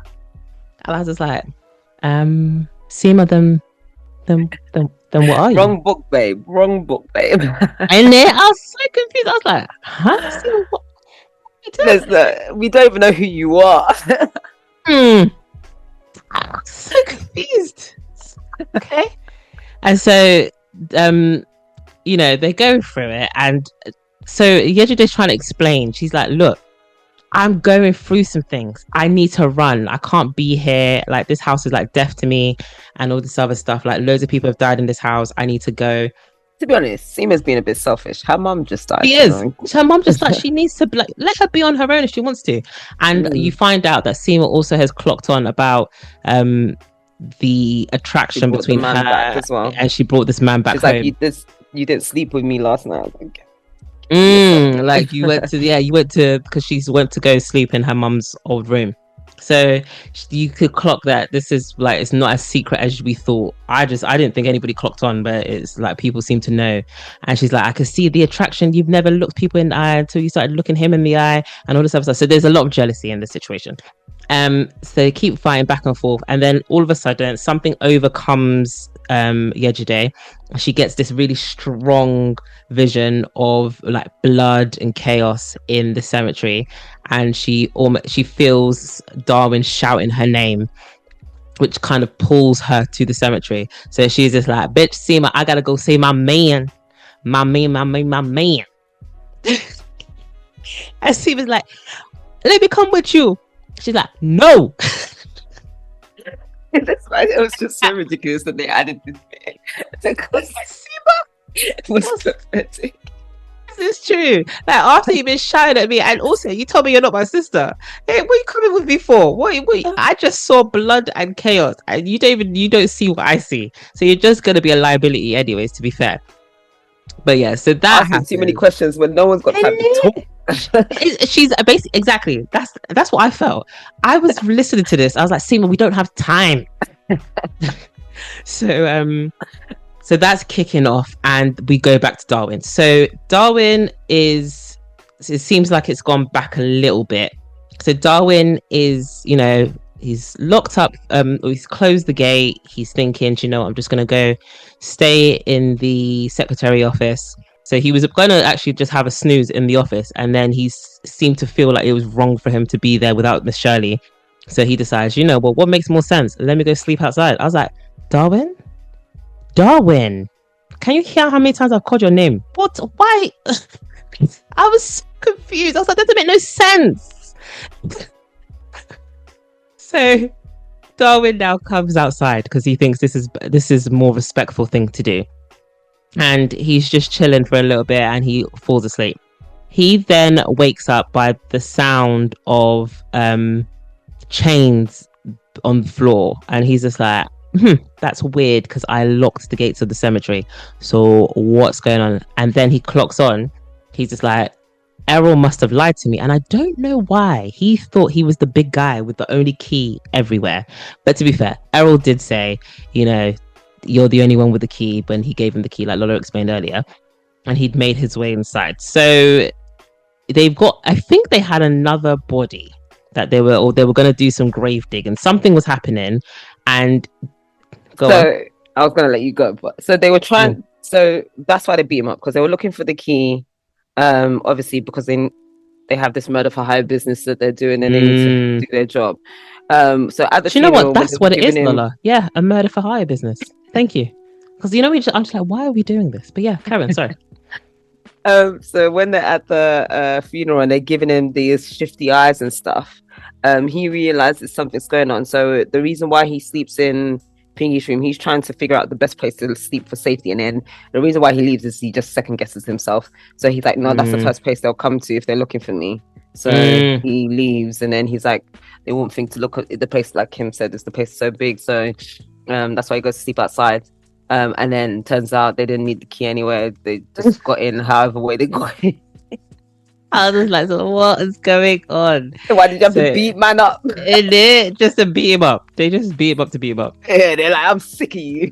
You ruined our plan. It was all going so well. Mad shit, running around cemeteries, meeting like good-looking rich women. And also, I was going to jump on this later. I think they were going to rob her. because they were asking, did she walk here or did she drive? They were asking too many questions, and I think he knew that as well, and that's another reason why he was annoyed. Yeah, see, and that's another reason why Errol was annoyed, because I think Errol wanted to rob her. Yes. Okay. Fair point. I didn't even put two and two together. So yeah. So Lola's explained about him deciding he wants to stay outside. He second guessed himself. So he's outside. The chains come off the gate. Clocks on that Errol is in the cemetery with the guys, and they're doing their business, and they know that Darwin is there because they're like, you're the one that locks the gate. So they start shouting, or Errol starts shouting, Darwin, come out, like, you, like, are you involved? Like, why are you hiding? Where do you think you are? Darwin's just like, no, I'm going to hide. I think that's what I'm going to do. I'm not going to be involved again. Not again. He's like crawling through the grass and all this other stuff, getting close to the ground. My guy's like, these people don't seem to know the cemetery like I do. Sorry, Darwin, where did you get this confidence? Because you ran across it a couple of times. So confused when he said this. Just because he had to do a few quotes, he thinks that. He's like, I know the cemetery more than these people do. He's just like, yeah, I know, I've got this. I was like, I don't understand why you think you do. They've been there longer. When you learn in a new topic, you think you know everything, and then when you really know a topic, you realize you don't know anything. He's like, he's just got over his fear of death, and he thinks he knows this whole cemetery. Cemetery, isn't it? It was so fun. I was listening to it. I was just like, Darwin, because obviously I'm listening to the audiobook, so Darwin's talking to me, and I'm like, Darwin, babes, you don't know where you've just only been here for a couple of months. What's going on? And you've been just chasing ghosts. You've just been chasing ghosts. You know, this one spot to go to that you went to go and sleep, and that wasn't even the best place to go. Oh my gosh, that really tickled me. I actually laughed because the place that he went to sleep was the place that he sat with his dad, and it's like a really nice scenic place that he doesn't see anyone around there. So he thought, like, that's my secret spot. Nobody's gonna know about this spot. It's just like, okay, babes, all right. So it's on. He's trying to get away, and whilst Errol and the boys are trying to find him, and Errol's like, nah, he's like, this is the end, we're gonna kill him. He's shouting the things like, come out, Darwin, come out, and all this other stuff. Obviously he's not stupid, so he's not coming out, he's hiding. We do find out that another thing that Darwin packed was a knife. So he has a knife, so he's just like, if I have to use it, I'll use it. But he doesn't, bless him, he's just like, I don't want to have to kill somebody if I don't have to. So this is all kicking off, and then he thinks he's good because he's like, the rain starts to come, so he's thinking, perfect, if the rain starts to come, then it will be fine. Another thing that's happening at the same time is that it's starting to get windy, and this is where he hears Macintosh speak, and he's like, shit, he's closer than I actually expected. So he starts to get spooked, so he starts to move again, because he was thinking he could stay where he was, but he starts to move again. And then we have a flashback where he had gotten bullied at school, and then he goes home to see his mum. His mum's just like, what happened to you? And he's just like, oh, he doesn't really want to say. And then she's like, come on, tell me, do you want me to go to the school and sort it out? And he's like, no, because he's just like, that's going to make it a bigger issue. And then so she talks to him, and she's like, what's your name? And he's like, Darwin. And he's like, no, what's your full name? And he says his full name, including the manual. She's like, so you're a Nazarite? And he's just like, yes. And then she's just like, so tell me the story of David and Goliath. And so she's going through it, and I was like, do you know what, the way she's doing this is talk about motivational speaking. And then she says to him, so she's like, she explains to me what's the moral behind the story, and he's just like, oh, that a smaller person can defeat a bigger person. And she's like, no. And she's like, you don't have to have a lot to defeat the bigger person, because obviously Goliath just used a stone and a sling. You don't need to take care of like all of the group, just take care of the biggest person, the person that everybody's going to be fearful of, and then you know you've got it. And so he takes this into the present, and he's just like, all right, I'm coming for Errol. So he sees Errol, he tackles him, and he's thinking, because this guy, he's an older guy with one eye's like clouded over. So he's thinking, I've got this, man, because I'm tall, I'm, athletic. He attacks him. Errol's like, baby boy, this bit was so funny. He smashed him into that, because obviously it starts to rain. and he smashes his face into the flood, like he loses his knife, all this other chaos, and he's just like, okay, damn. Like I think he even says like he's shocked by the fact that Errol could take him, and Errol's like, you don't know me, my name is this, da, da, da, da, da, and all this other stuff, and he's explaining and he's mouthing off. And then Darwin is able to like get a bit loose, and he gets a knife and he stabs him in the side, and he's thinking, yeah, perfect, because Errol comes off of him and he's good. But then a little tussle happens, and then Darwin feels something on his side, and he turns out that he got stabbed, and Errol's looking at him like, yeah, and what? So we go back to Yejide. Yejide is driving down a mountain like a speed demon. No, he does scream her name. Oh, okay. So he did say her name, and that's it's like, so do you think that's what led to the previous stopped her? thing? Yeah, because it kind of goes a bit. I don't know if I stopped listening because I was listening to this so fast. Yeah, because all of a sudden she's there, and I don't know how. I don't know if he tackles Errol again. I don't know what happens, but Errol is now. I don't know. Do you remember this bit? Because Errol is now tackled, or he's now incapacitated, and then Darwin, Yejide's with him, and he's like, Darwin is bleeding out or whatever, and Yejide helps to drag, or she was gonna drag the Errol's body to help him, because she's like, she just sees this older man, so she thinks she's gonna help Errol, but then Darwin's dad Levi turns up. And then there's a bunch of other people. Yeah, all the ghosts. Yeah, that's why I was like, so they could, because that's why I thought they all saw the ghosts, they all knew that these ghosts walk around the cemetery. But yeah, they all start haunting and stuff like that, and then because they were very angry. They were really upset and angry. These are all because of victims. Obviously because of what Errol's done. And then Yejide, not all of them, but like, and even when during the funeral, they were very angry. Like when Yejide was trying to say, "Oh, where should her mother be buried?" Remember, she felt pain. Like that's why she's like, "No, she has to be buried here." So it's like they seem to be quite angry anyway. So it was very fast. It was like they were having that usual fight scene where he thought he kills him, and then Errol's like, "Hey, I ain't dead yet," and then goes for Darwin. And then I didn't realize how close Morne Marie was to this big city, because neither did I. It didn't make sense how she got there so fast. Because the girl just screamed. That's why it's like the passage of time in Yejide's chapters don't align with Darwin's, because he screamed her name, and then it's like, what, you're there in 2 seconds? Or when did he? I didn't really understand it. So yeah, she then appears, and then that bit happened. But so he's still not dead. It's like Errol's like, the what's it? The good die young, and whatever they say. Like he's not dying. He's like that villain that doesn't die. And then it's like the ghosts kind of take care of him. Yeah, because like they're angry, like they're like fuming, they're shouting, they're making like, and Yejide kind of has to calm them down. Storm, like, and it's raining, it's going and then crazy. It's like her powers are heightened for some reason, I guess. Like because that's what her power never really makes sense.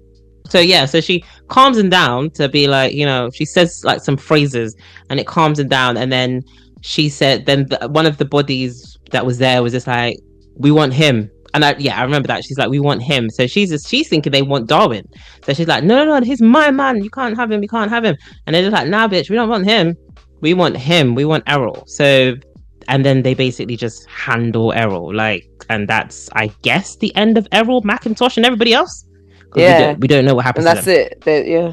And then we now move to, we're now in Morne Marie, and there you kind of get a gist of the fact that Darwin now understands a bit, because apologies guys, before they have sex, we find Yejide tells Darwin about her, like everything that she's going through, and Darwin actually tells Yejide about everything he's going through. So, and that's when sci-fi. Yeah.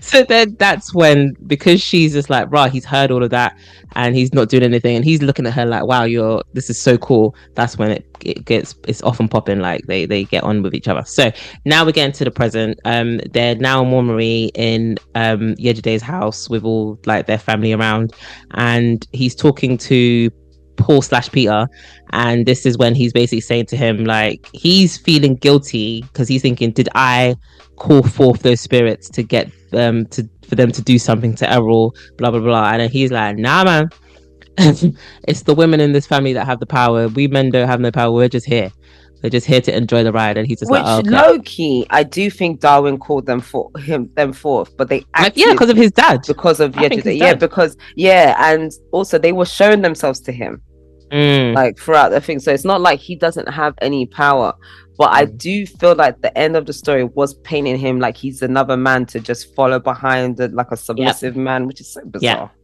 Yeah, he's just the guy that follows Yejide, because he does say, like, at one point he's just like, now I know that being with her, there will be points where she just stares off into the distance. She's like, I just need to know that she's not here right now. And I'm like, okay, sounds like Peter/Paul. That's what Paul has to do. Bless him. He's just taking. It's like, what about your own power? You can see dead people too. You can scream your name to her. Like, is it like it wasn't just maybe her it's the connection, saw, but it wasn't just her you saw. You saw your own dad.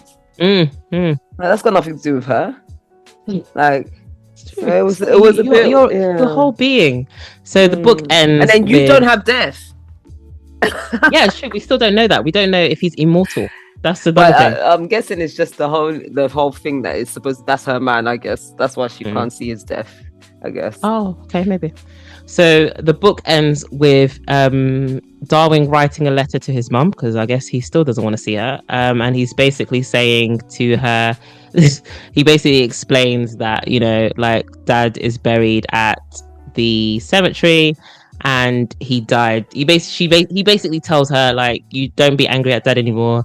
He died soon after getting to Port Angeles, and because he looked at Shirley's records at one point as well, because I was like, why didn't you do that? To be honest, when she said it the first time, like, I have everyone that's ever died and blah blah blah.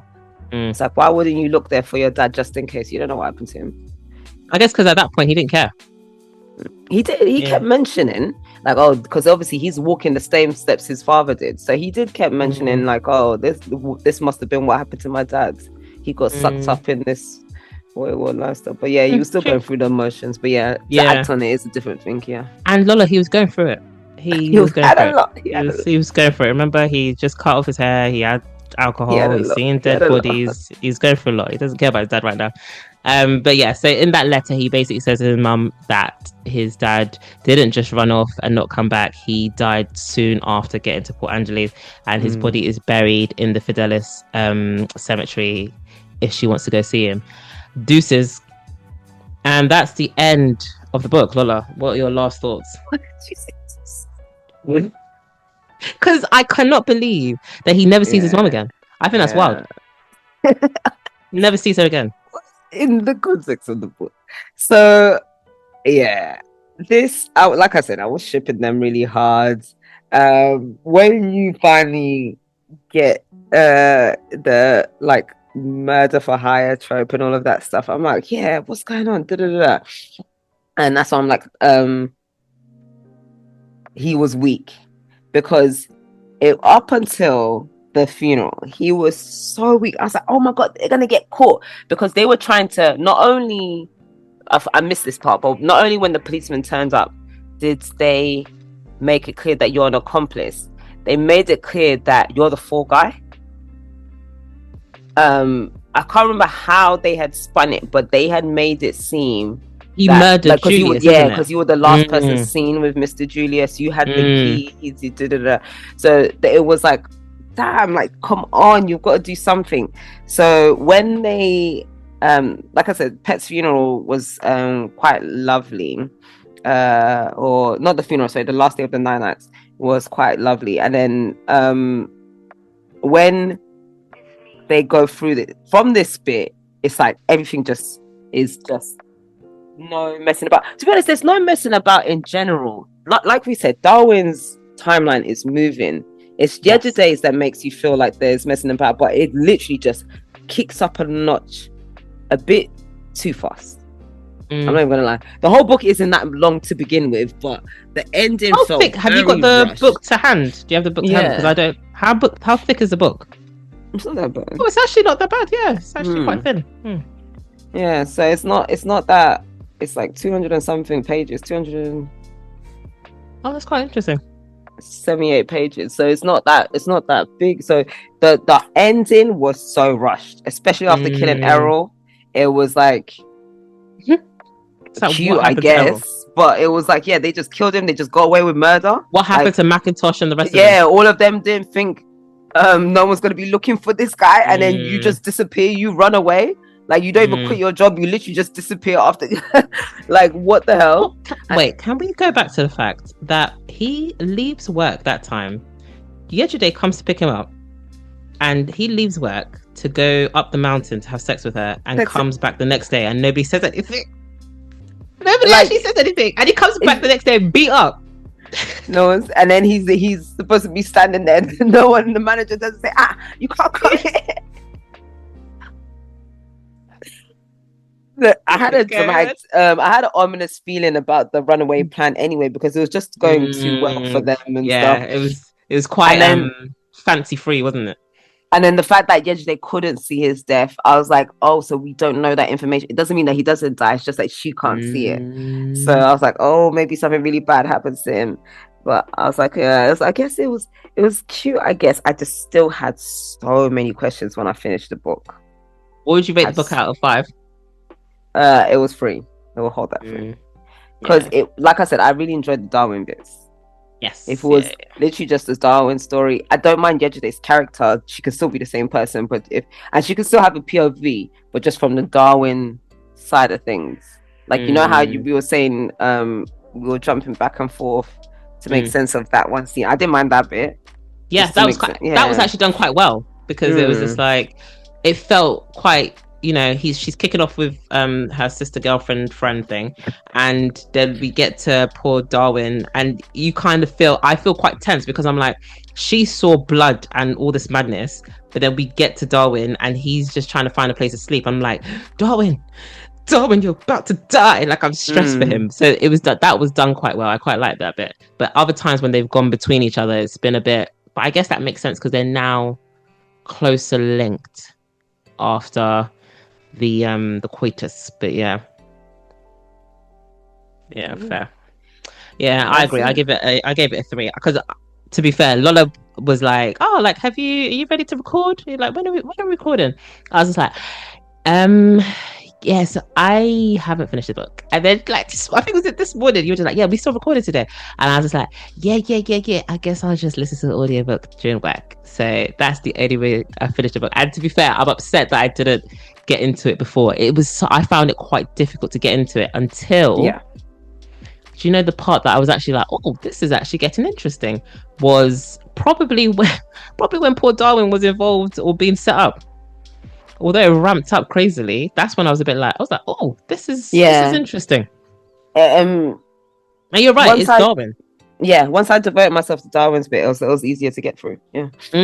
Otherwise, I was a bit like, because it's true, you were kind of, and it's kind of like with the other books, and I think this is an issue for authors, is they probably find one character that they probably enjoy writing more than the other, or I don't know, there's something about it. And I find the same when we were reading the names, because you have Bear, Julian, and Gordon, and I guess, to be fair, it probably makes sense that you would want to be in some parts other than the other because of what happens, but it's quite jarring because you're kind of like waiting to get back to Darwin.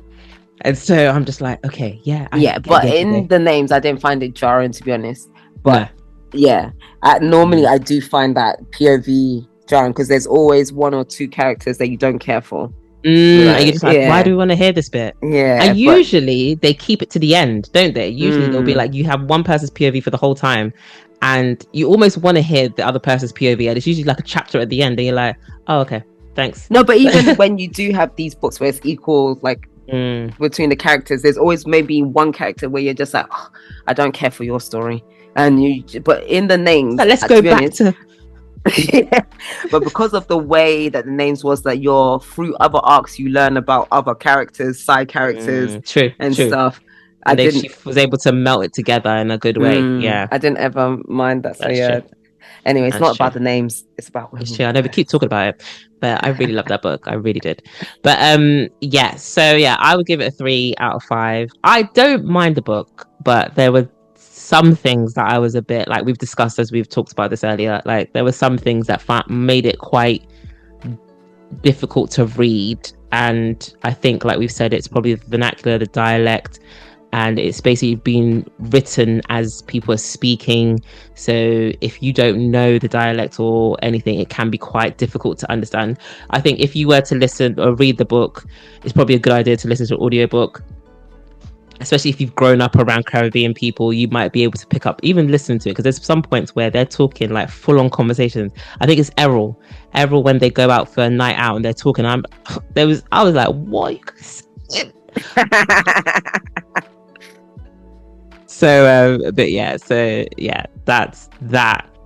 Shall we go into read receipts? Read receipts. On Goodreads, this got an average review of 3.76. Oh, I thought you were doing my. No, it's not about you. Yeah, just so that you guys are aware, it got an average review of 3.76. Oh, I like the cover with the it's a dark color cover with like flowers and stuff. Very nice. I don't have that one. Yeah. I hate the fact that they have different pieces. Yeah, carry on. I'm not really. That's why it's good to go to bookstores sometimes. But Amazon just give you what they want. In it, it's just pick a mix where. So this was written. They read it in 2 days though. It's not a long book actually. It's not a long book. 14th of July 22. Renee, I did not like this book. I've stopped and started several books lately, and for some masochistic reason, I decided to push through this one. Its themes are unfortunately quite weak. We are given little background about Yejide. Sorry? Yejide. Okay. And her mother to understand their fraught relationship. Agree, to be honest. Was it due to their abilities? Was it the actual nature of this ability really? Is it just to remember the dead, or are there rituals involved? Why does Seema resent Yejide? Was it Yejide or Yejide? Yejide. Okay. I was getting a bit... Why does Seema resent Yejide? I thought they were... Lola, call her Yejide. You know her name's Yejide, okay? I thought they were cousins, but their last conversations implies they definitely not. This conflict is never resolved. Is this ability a primogenitor? What? Oh, you did a quick search of what that word means. Yeah. Isn't that just a They have been the prerequisite? first child. Oh, okay. That's not what I was thinking. Is this ability a primogenitor thing? Is that why Geraldine missed out? Oh, if I finished the sentence, I would have made sense of that. Can Yejide actually run and reject it after Lola, the death call ritual? her Yejide. You know her name is Yejide. I know this person messed up and called her Yejide, but call her Yejide. I'm with it now. Yejide actually sounds more No. as a Yoruba woman. Can I get some more about these mythological birds too? Literally, we started the book and ended the book about these birds, and then that was it. Because I forgot to say why the crow came back at the end. I can't even remember why it was relevant at the end with the funeral scene. But yeah, I think the ancestors turned into crows, or those ghosts turned from crows. But the crows made sense at the end anyway. The genres were all over the place. We have a family saga, ghost story, romance, and crime story. It didn't work out and wasn't cohesive. I did not connect with the story or characters at all. The pacing was ineffably so. Our main characters of this purported romance don't meet until past the 50% mark, and then we're treated to insta love. I was really looking forward to a magical realism story from a culture I don't normally read about, but sadly this book was not for me. That's also what I was looking forward to. You know me, I always go into these books blind, so I didn't know what I was reading, so that was fun. But yeah. Okay. She made some valid points, though. I agree with her. I'm not gonna lie, yeah. Plot holes that you're just like, they could have explained this a bit better, or even because more. I'm never gonna lie, Geraldine also gave me weirdo vibes, but why? Yeah, why? Yeah, you didn't have this power. Yeah, she's just there, like just being a weirdo as well. Alrighty, so I've got the 5-star. So this is by somebody that read it in June 1823, Andrea Gagna. She gave it 5 stars. She says, "This is one of the most atmospheric, haunting, and spellbinding tales I've ever read. The plot follows 2 characters as destiny inches their lives closer and closer together. Darwin is a Rastafarian man who, due to economic desperation, has decided to break his vows of never going near the dead after being offered a job as a gravedigger in Fidelis, the oldest and largest graveyard in Port Angeles, Trinidad." Do you know what? We should have read this person's thing for the plot points. Meanwhile, Yejide is watching as her mother passes from this life to the next, knowing that the death of her mother will mean their family gift or curse of communing with the dead will be passed on to her. She didn't know that, but okay. First and foremost, the writing. Oh my goodness, the prose was so luscious and vivid. I was completely immersed in the concrete and hustle of the city, the atmospheric and haunting beauty of the graveyard, the lush and verdant forest and cool mountain air of Morne Marie. The writing took my breath away at times. Okay, I think. The story was dark and unsettling, but at the same time strangely hopeful, with tendrils of love bursting through the cold stone and gravel, a rebirth out of death. There was so much here about destiny, inheritance, whether we can escape our responsibilities, or if we must give in to the pull of fate. There were also recurring themes around death and remembrance that I found deeply thought-provoking. She's got a quote here. I'm going to have to interrupt. She is milking it. They touch on these subtle, it's a stretch to say that this is what the book was about. Under the greens, under fancy restaurants that used to be plantation houses, under government buildings, under housing complexes, under the shopping malls, is layers and layers of dead. None of this was mentioned. Yeah. It's a line that Yejide says when she's it's touched on, but it's none of this was like, she's making it sound like this is what the book was about. Oh no, it's true actually, because she just put this line in here. Maybe Lola, it stood out to Andrea. Okay, all right. Unknown, unnamed, and unclaimed. It don't have a single place. I now went into the accent because of the way it's said, because I can't say that in an English accent because it doesn't make sense. It don't have a single place on this whole island that don't house the dead. She says, "I will say this had a slow build for me at the start. I was intrigued for the first third, but it wasn't until the 90-page mark that I got fully drawn in. At that point, I couldn't put it down. I think I held my breath for the entirety of the second half. I would give this 6 stars if Goodreads would let me." Somebody responded, "Wow, this sounds amazing. Superb review. What a compelling review. It's on my to-be-read list, but I'm moving it up." Oh, guys. I apologize. Interesting though that she also struggled in the beginning. A lot of people did. Even when people say that they really like it, a lot of people say the same. And it's quite interesting because there's a lot of people that have read this book that are not English. There's like German people, so it'd be so not English interesting. Speaking. Yeah, sorry, like English speaking.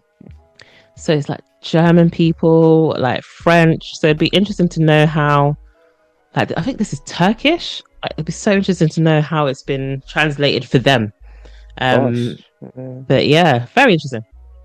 But yeah, guys, so that was our thoughts on the book. Have you read When We Were Birds by Ayanna Lloyd Banwo? What are your thoughts? Did you like it? Did you not like it? Did you find it a bit of a struggle to get through? Have you read it or listened to the audiobook? Do let us know. Have some engagement with us in the comments. So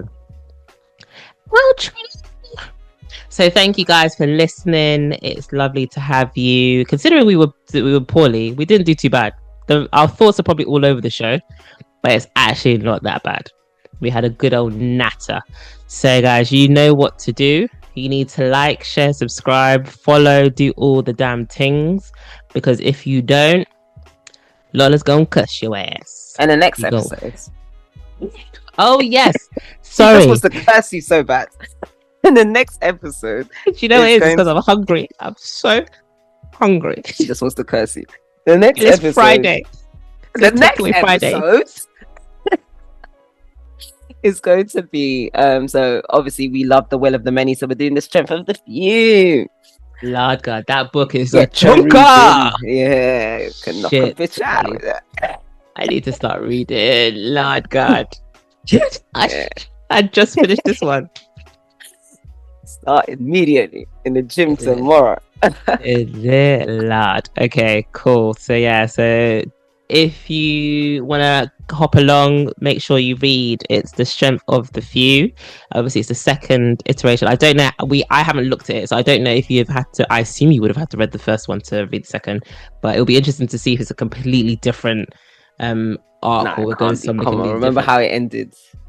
I mean, it was, to be honest, the ending was a setup for a completely different story, which I was anticipating. I'm looking forward to.